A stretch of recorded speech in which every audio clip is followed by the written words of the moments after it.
Balik na mga kapuso din sa GMA Regional TV Live ding panahon sa ECQ ug krisis nga nasinati karon sa atong nasod. Lain nga mga grupo ang milusad og lain-lain sab nga mga advokasya ug mga lakang pagtabang sa labing nanginahanglan. Karong buntaga atong kumustahon ang mga efforts nga gihimo sab sa Archdiocese of Cebu pinaagi sab sa kahugpungan sa mga lay people o mga laiko sa simbahan. Makauban nato karong buntaga ang chairperson sa Commission on the Laity, si Ma'am Fe Barino. Good morning, Ma'am Fe.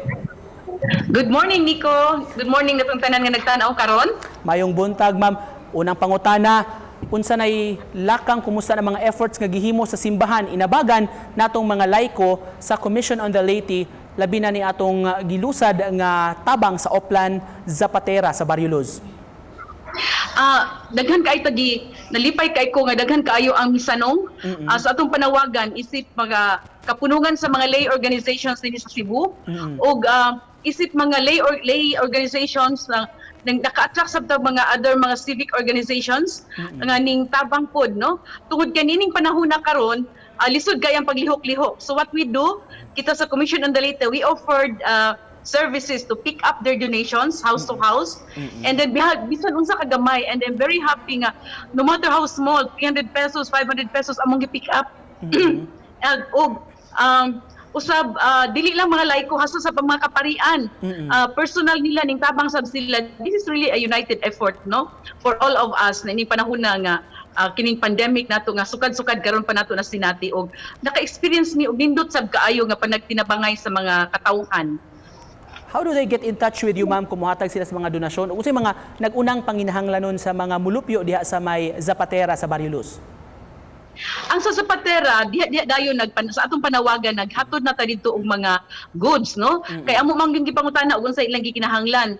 So batod pa ilang kinahanglan bugas, mga pagkaon. So last Friday naghatod na ta didto good for 1,040 families no kay there are about 800 families na atong identified og mga nanag-abang didto mga 204. So 1,040 ka beneficiaries atong gihatdan didto og mga bugas, mga canned goods, napayluto nga pagkaon, gihatdan nato mga tubig ug uban pa no. And that's the first atong ipanghatod ug isunod nato og hatod didto ang mga toiletries na sad, mga shampoo, sabon ug mga alcohol no. So that's for Oplan Zapatera. But aside from that, ning rise up na po niya itong panginahanglan sa Cebu City Jail, mo na nga dugang ang among paningkamot nga ma-touch nato ang ma-reach nato ang tanan nga mga sektor aron magkatinabangay aron dinalian mangud kaayo bitaw ning panginahanglan niko.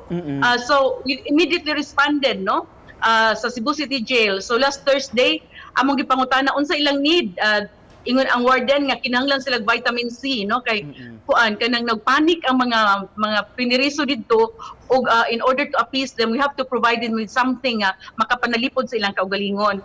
So we give them vitamin C last Thursday last week no. We wanted to give them 1 month supply gid unta og vitamin C.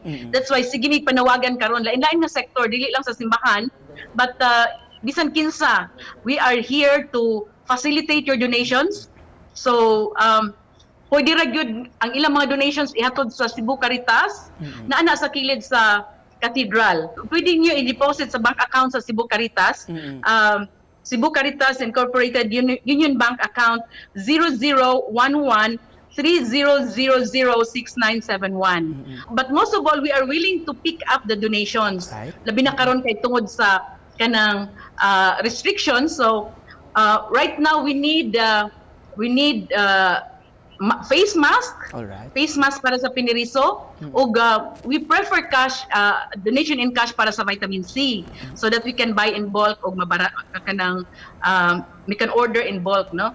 On a personal note, Ma'am Fe, unsay mga realizations nimo karong panahon na labi na ni mga efforts sa inyong gilusad karon? On a personal note, honestly, kita mga ordinary people has a power in us to do change, no? to make an impact in the society.